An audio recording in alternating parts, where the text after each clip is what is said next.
setia kepadamu Tuhan.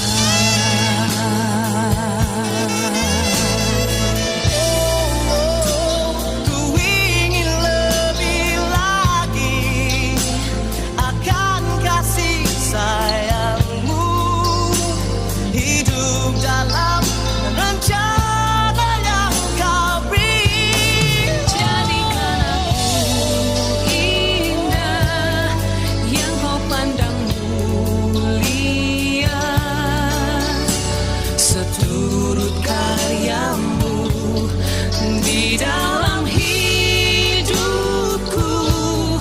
Ajakku berharap hanya kepadamu,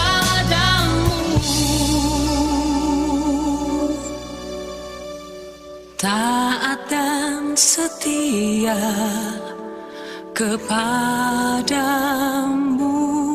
Tuhan. Segalanya, semuanya yang ada, taat dan setia kepadamu Tuhan.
Haleluya, inilah merupakan komitmen kami Tuhan, bahwa kami akan senantiasa selalu mengasihi Engkau Tuhan. Amin. Dan apapun yang terjadi dalam hidup kami Tuhan, kami mau tetap setia kepadamu Tuhan. Amin. Oleh karena itu Tuhan, berikan kemampuan bagi kami untuk melakukan segala firman-Mu Tuhan.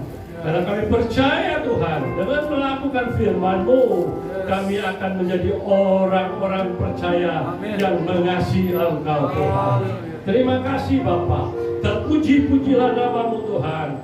Dan sekarang tiba saatnya kami akan mendengar sebagian daripada kebenaran firman-Mu Tuhan. Oleh karena itu urapi kami semua, urapi hamba-Mu yang hina, yang tidak ada apa-apanya, untuk menyampaikan isi hati Tuhan kepada jemaat yang ada sampai saat ini Tuhan. Terima kasih Bapa, terpuji-pujilah nama-Mu Tuhan. Inilah doa yang kami naikkan di hadapan-Mu, dan kami siap untuk mendengar firman Tuhan. Yang siap katakan sama-sama, amin. Silakan duduk Bapak Ibu Saudara. Shalom. Puji Tuhan.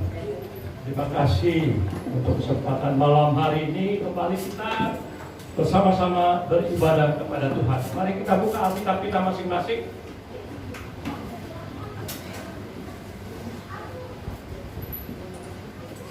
Di dalam Roma 10, Roma pasal 10 ayat 13 sampai dengan ayat 15.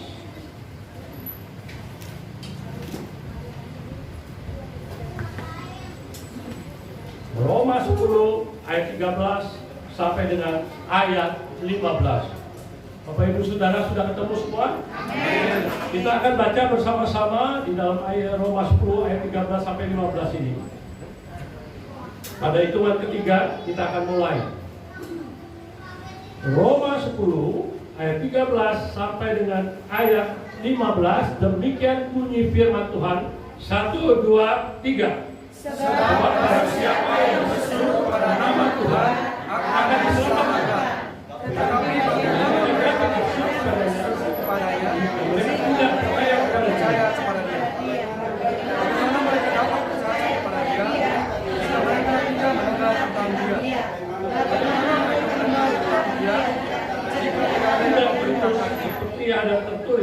Betapa indahnya kedatangan mereka yang membawa kabar baik. Haleluya. Hari ini kelihatannya nggak kompak ya. Sepertinya saling mendahulukan membaca firman Tuhan. Sesama anak Tuhan tidak boleh saling mendahului. Amin. Tapi saya percaya semuanya maksudnya mengerti. Oleh karena itu Bapak Ibu Saudara yang terkasih dalam Tuhan Yesus Kristus, di dalam pembacaan firman Tuhan tadi ada satu pembelajaran kita tentang kabar baik. Namun sebelum saya lebih lanjut lagi untuk menjelaskan tentang kabar baik ini, ada yang perlu saya sampaikan kepada kita semua yang ada di tempat ini. Sebagai ayat-ayat referensi ada beberapa, tetapi saya tidak akan baca semuanya. Saya akan baca hanya beberapa kata saja yang akan saya bacakan buat Bapak Ibu Saudara. Tidak usah buka Alkitab Saudara. Di dalam Mazmur 68 ayat 12 ada perkataan membawa kabar baik. Di dalam Yesaya 40 ayat 9 ada perkataan membawa kabar baik. Lalu Yesaya 52 ayat 7 ada perkataan memberitakan kabar baik. Yesaya 61 ayat 1 ada perkataan menyampaikan kabar baik.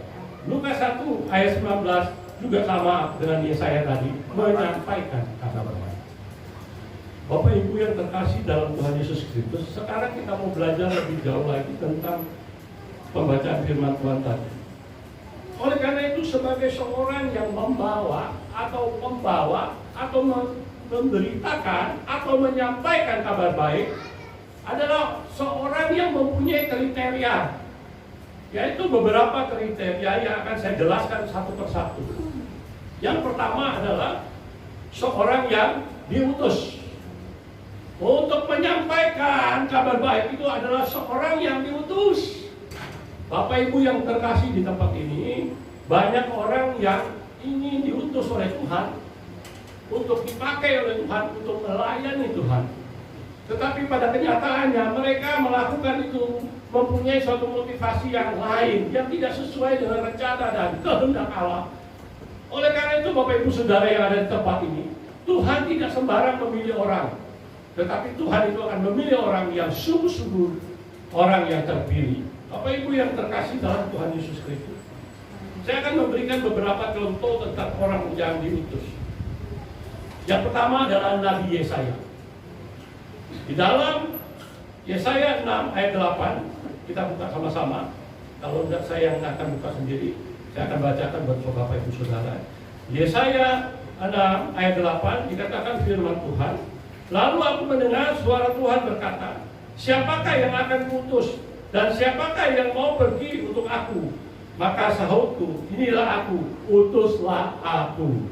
Ini perkataan Nabi Yesaya. Terus kemudian kita lihat di dalam Yesaya 61 ayat 1 dikatakan firman Tuhan, Roh Tuhan Allah ada padaku, oleh karena Tuhan telah mengurapi aku, Ia telah mengutus aku untuk menyampaikan kabar baik kepada orang-orang sengsara dan merawat orang-orang yang remuk hatinya, untuk memberitakan pembebasan kepada orang-orang tawanan dan kepada orang-orang yang terkurung kelepasan dari penjara.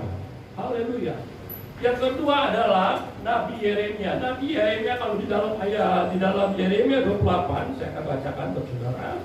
Yeremia 28 dikatakan firman Tuhan ayat 9, tetapi mengenai seorang nabi yang bernubuat tentang damai sejahtera, jika nubuat nabi itu digenapi, maka barulah ketahuan bahwa nabi itu benar-benar diutus oleh Tuhan.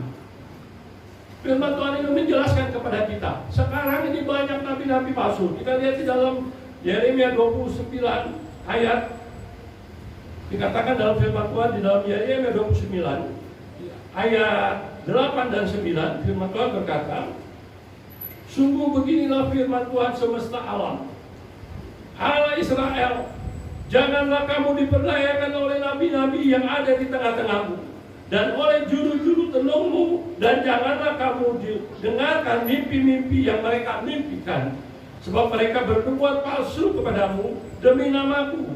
Aku tidak mengutus mereka, demikian firman Tuhan. Sebab beginilah firman Tuhan, apabila telah genap 70 tahun bagi Babel, barulah aku memperhatikan kamu. Aku akan menepati janjiku itu kepadamu dengan mengembalikan kamu ke tempat ini. Haleluya, puji Tuhan. Bapak Ibu yang terkasih di dalam Tuhan Yesus Kristus. Kemudian ada juga yang diutus itu adalah malaikat Gabriel. Kalau kita lihat di dalam Lukas, dikatakan di dalam Lukas 1 ayat 19, Lukas 1 ayat 19, firman Tuhan berkata, jawab malaikat itu kepadanya, akulah Gabriel yang melayani Allah, dan aku telah diutus untuk berbicara dengan engkau, untuk menyampaikan kabar baik ini kepadamu. Gabriel diutus oleh Tuhan untuk menyampaikan kabar baik kepada siapa? Kepada Zakaria. Bapak Ibu yang ada di tempat ini. Kemudian yang terakhir, Yohanes Pembaptis. Kita lihat di dalam Yohanes 1 ayat 6. Yohanes 1 ayat 6, firman Tuhan berkata, saya akan bacakan sampai ayat 14 saja ya. Yohanes 1 ayat 6 sampai 14. Datanglah seorang yang diutus Allah, namanya Yohanes. Ia datang sebagai saksi untuk memberi kesaksian tentang terang itu, supaya oleh dia semua orang yang menjadi percaya. Ia bukan terang itu, tetapi ia harus memberikan kesaksian tentang terang itu. Terang yang sesungguhnya yang menerangi setiap orang sedang datang ke dalam dunia. Ia telah ada di dalam dunia ini, dan dunia dijadikan olehnya, tetapi dunia tidak mengenalnya. Ia datang kepada milik kepunyaannya, tetapi orang-orang kepunyaannya itu tidak menerimanya. Tetapi semua orang yang menerima diberinya kuasa supaya menjadi anak-anak Allah, yaitu mereka yang percaya dalam nama-Nya.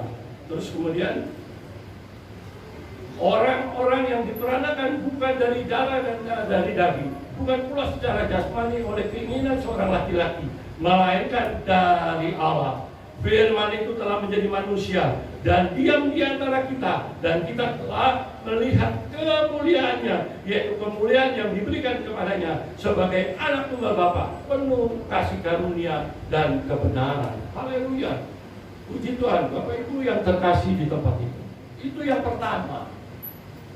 Orang yang membawa atau memberitakan atau menyampaikan itu adalah kriteria yang pertama adalah orang yang diutus oleh Tuhan. Amin. Tidak sembarang orang yang diutus. Kemudian yang kedua, siapa lagi? Kriteria apa lagi yang harus kita bicara? Ada kriteria yang kedua adalah seorang yang hidupnya kait dengan Tuhan, artinya hidup bergaul dengan Tuhan. Orang yang hidup bergaul dengan Tuhan itu biasanya ya, suka memuji Tuhan.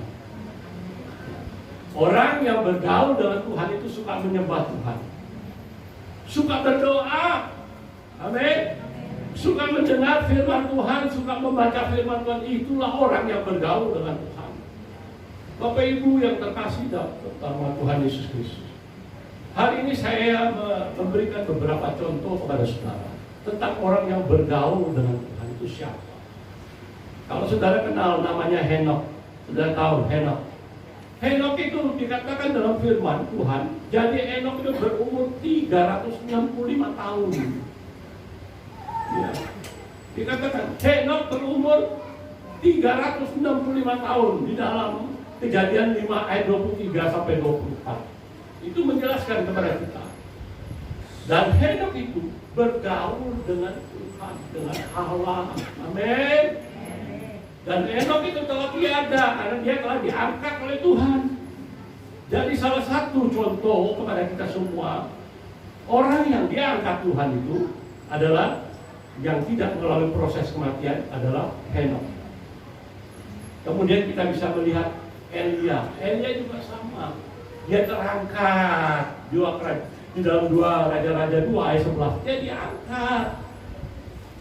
Nanti kita pun sama nanti. Kalau saudara baca di dalam 1 Tesalonika 4 ayat 16 sampai 18 itu menjelaskan kepada kita. Kita nanti juga akan diangkat oleh Tuhan. Saya akan bacakan buat saudara supaya saudara lebih yakin dan percaya apa yang saya katakan tadi di dalam 1 Tesalonika 4 ayat 16 sampai 18. Saya akan bacakan buat saudara ya. Dikatakan dalam firman Tuhan, sebab pada waktu tanda diberikan, yaitu waktu penghulu malaikat berseru, sangkakala Allah berbunyi, maka Tuhan sendiri akan turun dari surga, dan mereka yang mati dalam Kristus akan lebih dahulu dilangkit. Sesudah itu kita yang hidup, yang masih tinggal, akan diangkat bersama-sama dengan mereka dalam awan menyongsong Tuhan di angkasa. Demikianlah kita akan selama-lamanya bersama-sama dengan Tuhan. Karena itu himpunkanlah seorang akan yang lain dengan perkataan ini. Bapak Ibu yang terkasih dalam Tuhan Yesus Kristus, Henok itu adalah salah satu orang yang bergaul. Contoh yang lain orang yang bergaul karib dengan Allah itu siapa? Saudara tahu Nuh, Nabi Nuh. Nabi Nuh dikatakan dalam firman Tuhan di dalam Kejadian 6 pasal 6 ayat 9 jelas dikatakan firman Tuhan, Nuh itu orang yang bergaul dengan Tuhan. Nuh itu dikatakan orang benar, tidak bercacat celah, dan Nuh itu bergaul dengan Tuhan. Haleluya. Siapa lagi contoh di dalam Alkitab? Kita lihat Ayub. Ayub itu adalah orang yang bergaul dengan Tuhan. Dikatakan di dalam Ayub 1 ayat 1, Ayub itu adalah orang yang saleh, orang yang jujur, orang yang takut Tuhan, orang yang menjauhi kejahatan. Itu adalah tandanya orang yang bergaul dengan Tuhan itu adalah orang-orang yang model seperti itu. Amin.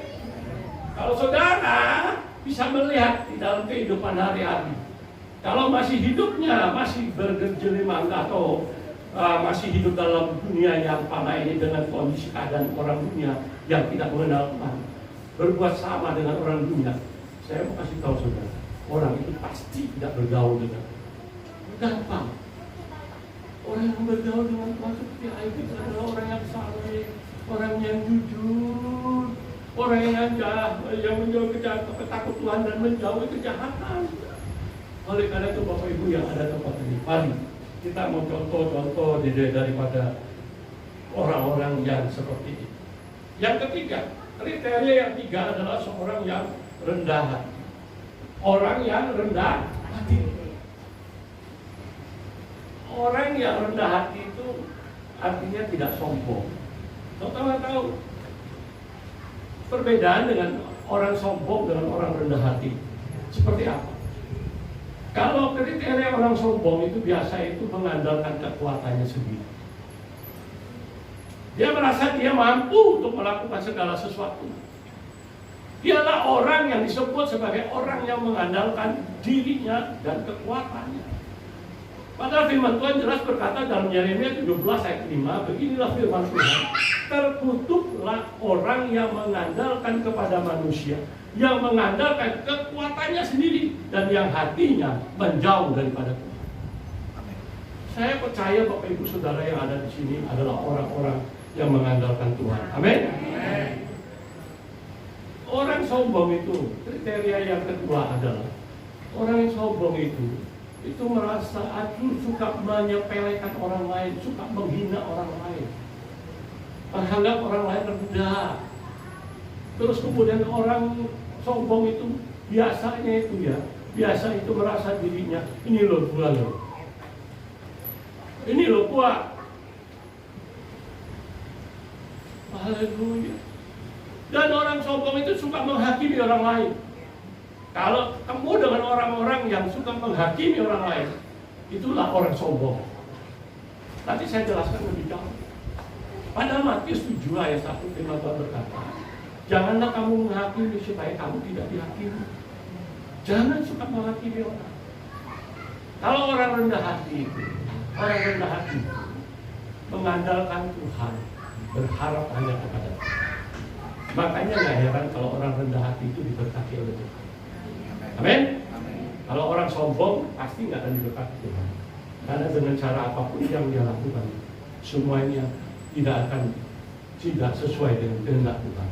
Tapi kalau orang yang rendah hati itu mengandalkan dan berharap, amin, percaya dengan sungguh-sungguh, dengan sepenuh hati kepada Tuhan.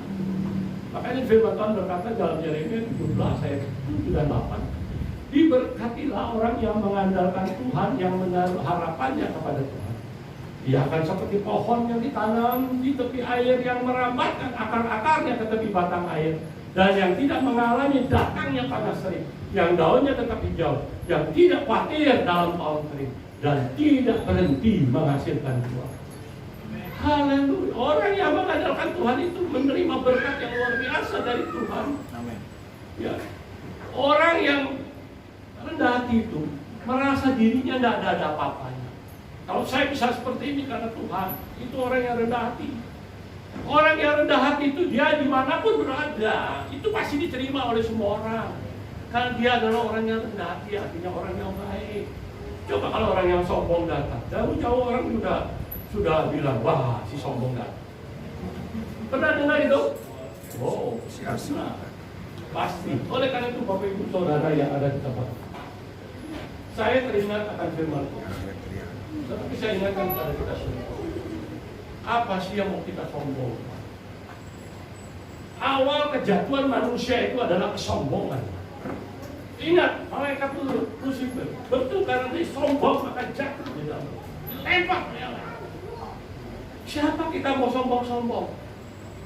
Orang sombong itu awal daripada kejatuhannya dalam dosa.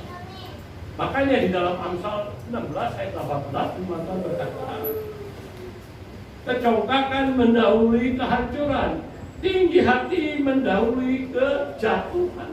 Jadi apa yang mau disombongkan? Tidak ada yang perlu disombongkan. Halo? Kita ada sebagaimana ada, ini semua karena kasih anugerah, kemurahan dan kebaikan Tuhan. Amin. Kita bisa menikmati segala kesenangan dunia ini. Itu berkat Tuhan. Kalau kita berhasil dalam usaha kita, kita berhasil dalam pekerjaan kita, keluarga kita bahagia, keluarga kita harmonis, kita diberkati dalam pelayanan, itu semua karena Tuhan, bukan karena kita. Amin. Amin. Oleh karena itu saya ingatkan kepada kita semua, Tuhan itu sangat benci kepada orang yang sombong. 1 Petrus 5 ayat 5 bagian B dikatakan, Tuhan menentang orang yang congkak, tetapi mengasihi orang yang rendah. Amin. Amin. Bahkan di dalam Ayub 22 ayat 29 Tuhan berkata, karena Allah merendahkan orang yang angkuh, tetapi menyelamatkan orang yang menundukkan kepala. Ini firman Tuhan luar biasa. Saya jadi teringat tentang menundukkan kepala ini. Ada suatu perumpamaan di dalam Lukas, nanti saudara baca di rumah, Lukas 18 ayat 9 sampai ayat 14. Itu menceritakan perumpamaan. Tuhan memberikan perumpamaan tentang orang yang merasa dirinya benar dan merendahkan orang lain. Ada contoh di dalam Lukas 18 ayat 9-14 ini menjelaskan kepada kita semua. Tuhan berkata bahwa ada dua orang, satu orang Farisi dan satu orang pemungut cukai. Satu orang Farisi, yang satu lagi pemungut cukai. Mereka sama-sama pergi ke bait Allah untuk apa? Berdoa. Yang namanya seorang Farisi, dia berdoa, dia mengadakan tangannya ke atas, kemudian dia berkata kepada Tuhan dalam hatinya. Dia berkata, aku bersyukur Tuhan, aku tidak sama seperti orang lain. Aku bukan perampok, aku bukan orang lalim, aku bukan penzina, aku tidak seperti pemungut cukai ini. Aku berpuasa seminggu 2 kali, aku memberi persepuluhan setiap penghasilanku. Tetapi orang pemungut cukai itu, dia nggak berani berdiri di antara orang banyak. Dia pergi berdiri di ujung sekali, dia nggak mau ngumpul dengan orang-orang yang lagi berdoa. Dan dia tidak berani mengeladakan kepalanya ke atas, tetapi dia menundukkan kepala dan dia menepuk dadanya dan berkata, kasihanlah aku orang berdosa. Kasihanilah aku Allah orang yang berdosa. Waktu itu Tuhan berkata kepada murid-muridnya, orang ini pulang dan dia dibenarkan. Amin. Tapi orang yang tadi tidak dibenarkan. Amin. Oh, itu yang ada di tempat. Jangan sombong. Amin. Amin. Amin. Saya masih melihat orang-orang sombong di sekeliling saya, masih ada, masih banyak.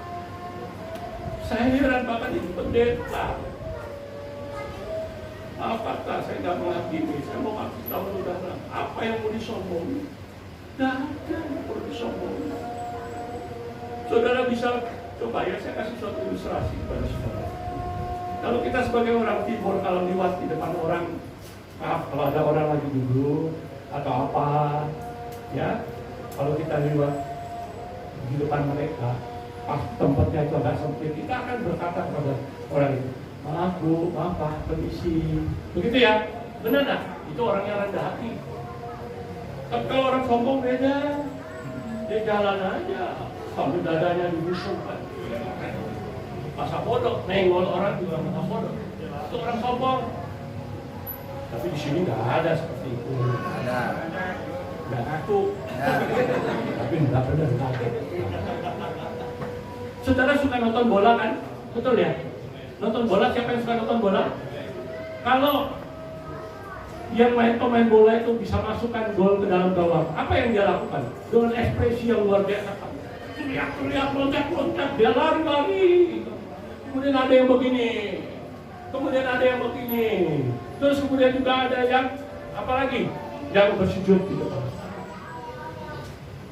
Itu orang yang rendah hati. Tapi kalau orang sombong, bagaimana? Gimana? Nepuk dada begini, ini gua loh, gua bisa cetak gol, kayak gorila percis. Gak ada bedanya sama gorila. Sombong. Jadi mas, sekali lagi saya mau ingatkan kepada kita semua yang ada di jemaat GGP Abang Baik yang sangat saya cintai. Marilah jadilah orang yang rendah hati. Tidak perlu disombongkan. Kita tidak ada apa-apa. Kita ada sebagaimana ada. Ini semua karena kasih anugerah kemurahan dan kebaikan Tuhan sama kita. Bukan karena kita hebat. Pengkhotbah 3 ayat 13 firman Tuhan berkata, dan bahwa setiap orang dapat makan dan minum. Saya ulangi sekali lagi. Dan setiap orang dapat makan, minum dan menikmati segala kesenangan dari hasil jeripayanya. Itu juga pemberian Allah. Bayangkan kita kerja keras banting tulang setiap hari sampai dari pagi sampai malam. Itu semua juga berkat dari Allah. Amin. Bukan karena hebat kita yang bisa memperoleh semuanya itu. Jangan sombong. Oleh karena itu Bapak Ibu yang ada mari introspeksi diri kita masing-masing. Ya. Roma 11 ayat 36 berkata, sebab segala sesuatu dari Dia dan oleh Dia dan kepada Dia, bagi Dia kemuliaan untuk selama-lamanya. Hanya Tuhan saja yang layak menerima pujian. Bapak Ibu yang terkasih Bapak, mari. Yang ketiga tadi apa? Orang rendah hati. Seorang yang rendah. Saya mulai dari atas. Yang pertama adalah seorang yang diutus. Yang kedua, orang yang hidup bergaul dengan Tuhan. Ketiga, tidak sombong. orang yang rendah hati. Yang keempat, orang yang setia dan taat. Orang yang setia dan taat ini, kalau kita baca dalam firman Tuhan ini banyak sekali contoh.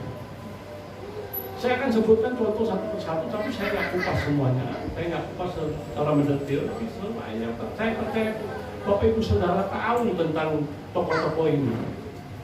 Saudara tahu Nuh, saudara tahu Abraham, ya. Saudara tahu Ruth, ya. Saudara tahu Sadrak, Mesak, Abednego. Saudara tahu yang namanya Daniel. Tahu semua di dalam Alkitab, saudara sudah baca. Tapi saya mau jelaskan kepada kita semua yang ada perbedaan antara orang setia. Kalau di dalam Abraham, Sadrak, Mesak, Abednego, kemudian Daniel, itu adalah orang secara pribadi itu setia kepada Tuhan. Setia kepada Tuhan. Apapun yang terjadi, resikonya mati sekalipun, mereka tetap setia kepada Tuhan. Buktinya apa? Abraham itu setia kepada Tuhan. Tuhan menyuruh dia apa? Menyerahkan, mengorbankan anaknya Ishak sebagai korban persembahan kepada Allah. Berarti harus disembelih, harus dibakar sebagai persembahan kepada Allah. Berarti apa? Mati. Namun apa yang terjadi? Saudara sudah tahu semua. Kemudian Sadrak, Mesak, Abednego sama juga. Raja Nebukadnezar membuat patung yang tingginya 60 hasta, lebarnya 6 hasta. Kalau satu hasta itu 45 cm, tingginya 30 meter, lebarnya 3 meter. Saudara bisa bayangkan, pada saat itu di dalam kerajaan Nebukadnezar, apabila ada suara bunyi-bunyian, sangkakala, seruling, gamus, tambun, apa saja bunyi-bunyian, orang yang ada di kerajaan Nebukadnezar itu harus menyembah patung yang dibuat oleh Raja Nebukadnezar. Tetapi Sadrak, Mesak, Abednego tidak melakukan itu. Mereka tidak mau menyembah patung yang dibuat oleh raja. Dan mereka berkata kalau Tuhan tidak menolong mereka, mereka tetap tidak akan menyembah patung itu. Inilah bukti orang yang setia, dan resikonya apa? Mereka harus dimasukkan ke dapur api. Kenyataannya apa yang terjadi? Tuhan menolong mereka. Amin. Amin. Itu orang yang setia. Kemudian Daniel juga sama. Di dalam kerajaan Darius itu diumumkan dalam 1 bulan tidak boleh satu orang pun yang menyembah kepada dewa, kepada awannya, atau kepada orang lain kecuali kepada Raja Darius. Tetapi Daniel itu tidak melakukan itu. Dia tetap melakukan rutinitasnya setiap hari.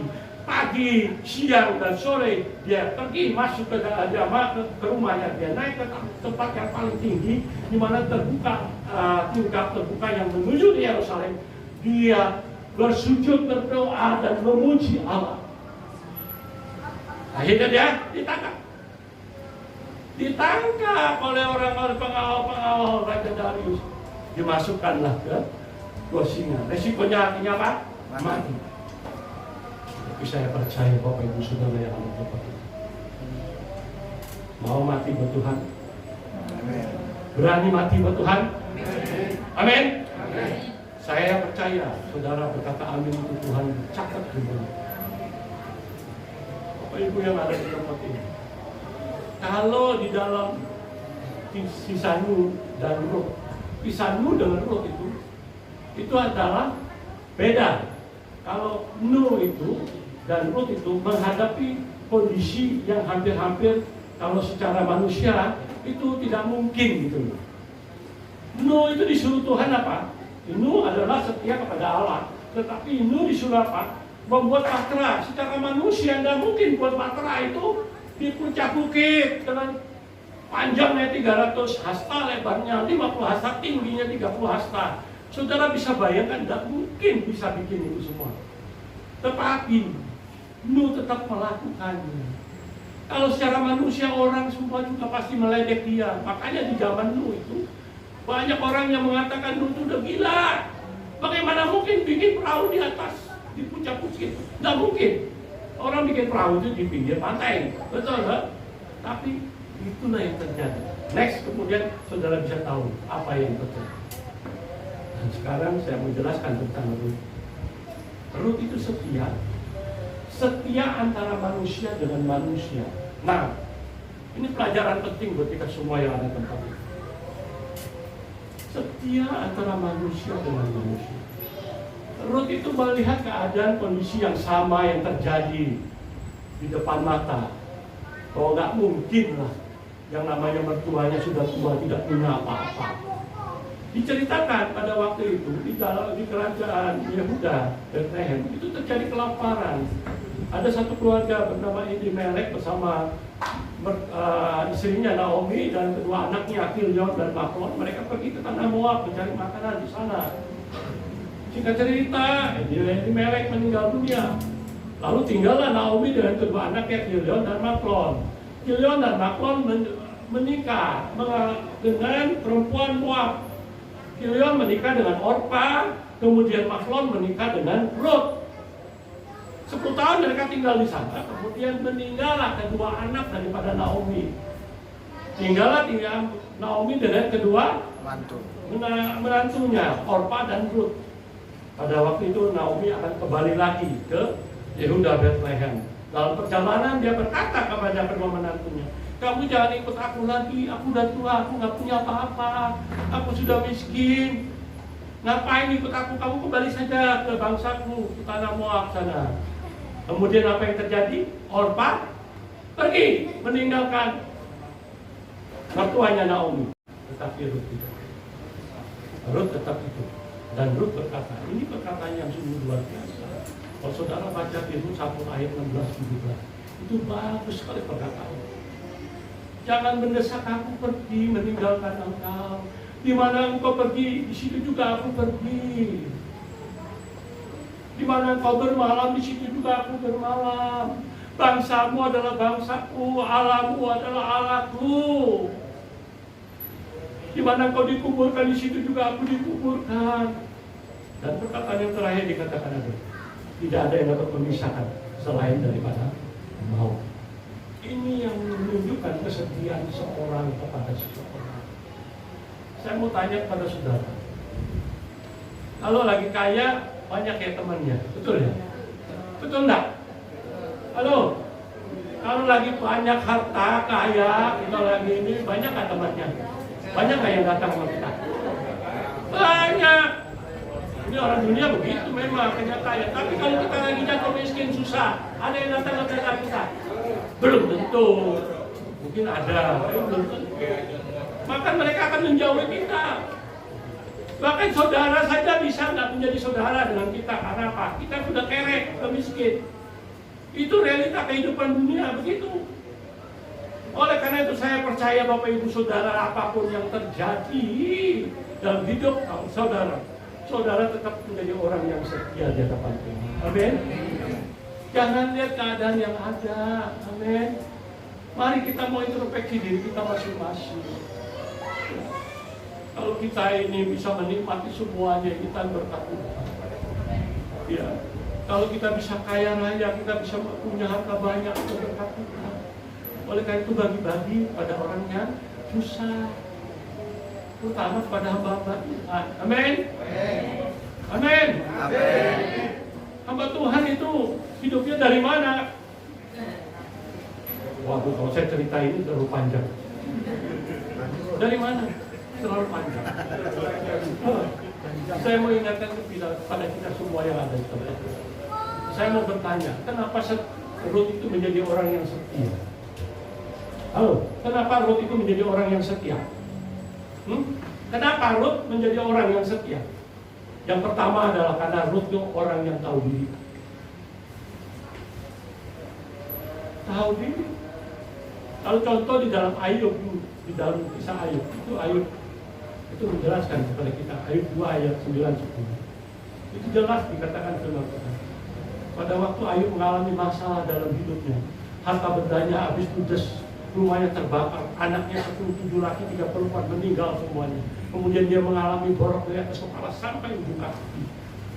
Saking gatalnya, dia borok, gatal, dia garuk-garuk sampai pakai beling, kadang-kadang dia berguling di bara. Ini ayat 9, ini yang kurang ajar. Dalam arti apa yang dikatakan oleh istri Ayub, bukan firman, tapi istri Ayub berkata, masihkah engkau bertekun dalam kesalehanmu? Tutupilah Allahmu dan mati. Seorang istri harusnya memberi dukungan kepada si suaminya yang dalam menghadapi masalah. Saya ngalamin itu, melihat ada seorang istri, kalau minta duit sama suaminya nggak ada, dia bilang apa? Bangkrut sekalian. Ingat, hati-hati kalau kita ngomong, hati-hati, jangan sembarang ngomong. Amin. Kita harus mengucap syukur apapun yang terjadi dalam hidup kita. Makanya firman Tuhan berkata di dalam 1 Tesalonika 5 ayat 18, mengucap syukurlah dalam segala hal, karena itulah yang dikehendaki Allah di dalam Yesus Kristus bagi kamu, bagi kita semua. Amin. Rut itu adalah orang yang tahu diri. Amin. Orang tahu diri itu seperti itu. Terus kemudian Rut itu orang yang sudah lahir baru. Orang yang sudah lahir baru itu beda. Cara bicaranya udah beda, penampilannya juga udah beda. Kalau saudara memang masih hidup lama, saya yakin dan percaya beda dengan kita ini. Makanya firman Tuhan berkata di dalam 2 Korintus 5 ayat 17, sebab siapa di dalam Kristus, dia adalah ciptaan baru. Yang lama sudah berlalu, sesungguhnya yang baru sudah datang. Orang lahir baru itu hidupnya beda. penampilannya berbeda.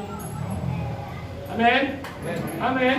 Enggak lagi hidup seperti orang dunia. Kita masih hidup dalam dunia, tapi kita bukan milik dunia ini. Kita adalah milik Allah. Amin. Karena firman Tuhan berkata di dalam 1 Yohanes 2 ayat 17. Dan dunia sedang lenyap dengan segala keinginannya, tetapi orang yang melakukan kehendak Allah akan tetap hidup selama-lamanya. Amin. Oleh karena itu Bapak Ibu Saudara yang ada di tempat ini, kita harus lahir baru, sungguh-sungguh. Makanya saya perhatikan masih banyak orang-orang yang merasakan dirinya lahir baru, tapi hidupnya nggak ada bedanya sama orang itu. Firman Tuhan berkata 1 Korintus 15 ayat 33. Ya, dikatakan, jangan kamu sesat, pergaulan yang buruk merusak kebiasaan yang baik. Jadi kalau saudara sudah lahir baru, jangan lagi bergaul dengan orang-orang yang tadi saya sebutkan. Contoh aja deh, nggak usah susah-susah. Kalau lagi misalkan nih bapak-bapak lagi seskambling, ketemu dengan orang-orang lagi seskambling kan biasanya iseng lah, di pos ronda main kartu, pakai duit. Terus kemudian kita katanya udah lahir baru, terus kemudian lihat, kemudian ikut main. Itu hati-hati. Saya percaya Bapak Ibu Saudara yang tetap ini adalah saudara. Amin. Dan saat mendengar firman Tuhan juga benar-benar antusias mendengar firman Tuhan.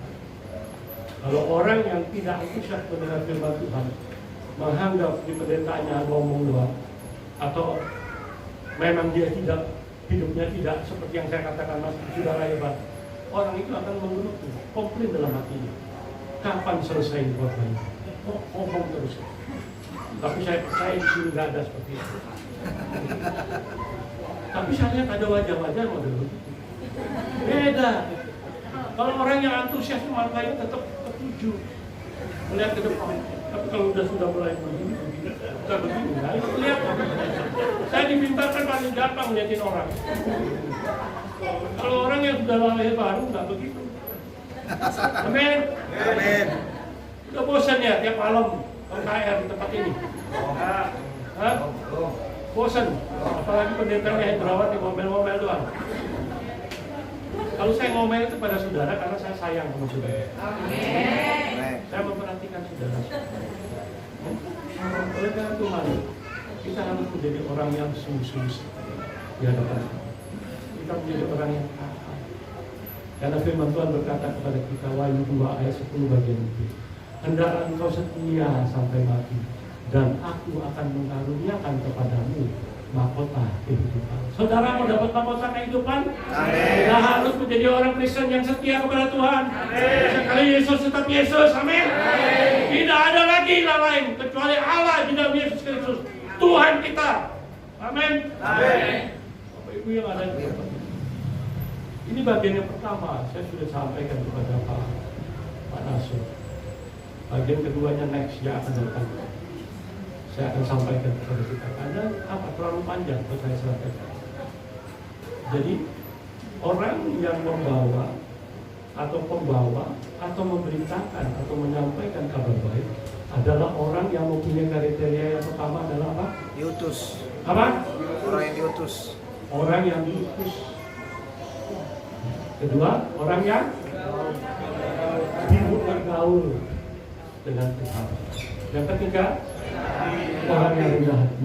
Amin. Dan yang keempat, orang yang setia. Saya percaya saudara semua akan diberkati. Mari perlihatkan.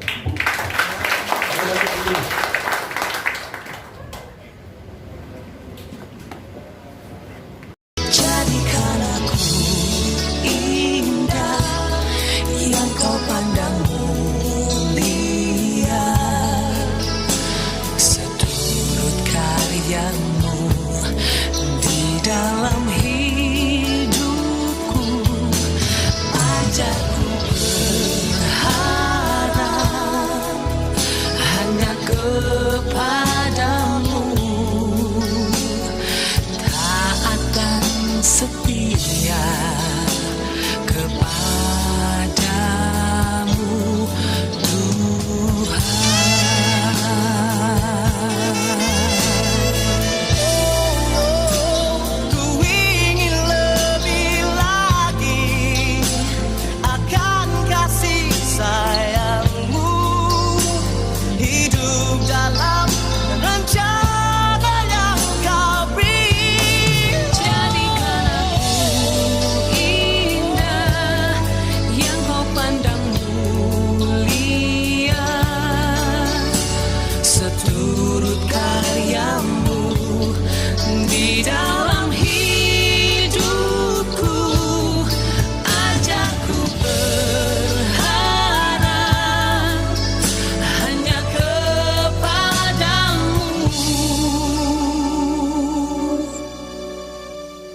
taat dan setia kepadamu Berikan Tuhan. segalanya, semuanya yang ada. Taat dan setia kepada